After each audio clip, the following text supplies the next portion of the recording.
Back from San Diego Comic-Con, we have some shocking news about the state of the comic book industry.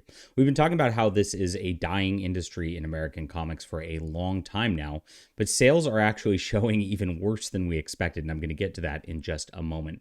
My name's John Delarose, and by the way, I am fulfilling Flying Sparks right now. I have a 5-volume superhero story. If you like kind of manga influences and pacing that's fast-paced, you're going to absolutely enjoy this.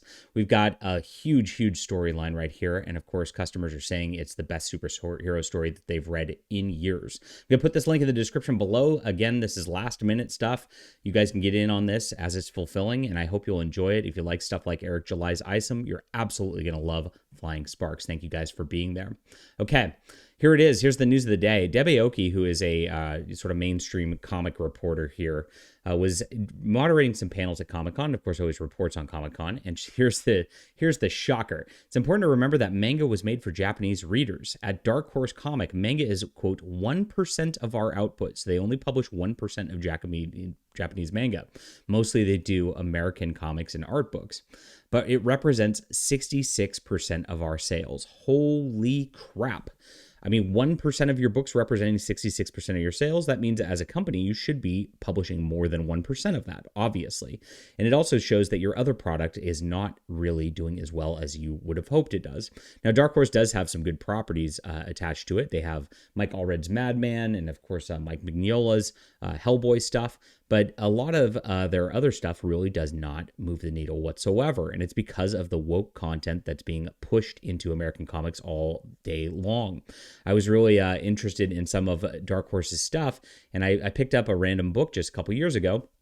And I just opened it up, and this is 2021. Remember, it's after all the election and all this stuff. I picked it up, and it's got this rant about Trump being Hitler for like 2 pages. It's like, what are you doing? Like, who actually wants to read this? Is this fun for anybody? Notice Japanese comics really don't delve into that, and that's exactly why it's 66% of the sales. Now you move over to Marvel, like what's their reaction? They're pushing up replacement character for the Punisher. After they emasculated Frank Castle, they turned him into this person who his wife disavowed him right as he's going to hell because of everything he did. Oh gosh, they had to make a symbol of it.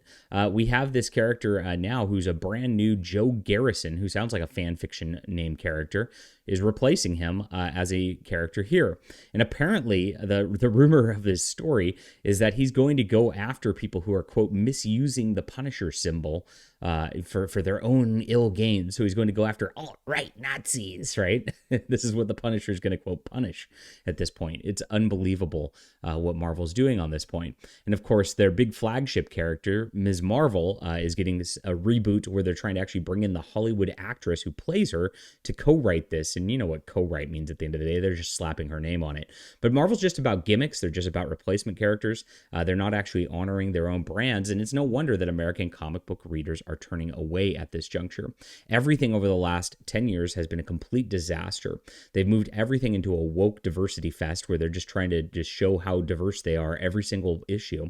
If you look at the X-Men line, it's just this cluster of a mess that's just a disaster because of what they let Jonathan Hickman do and then pushed him out and then actually put in a team of woke people based on his sort of ideas to begin with.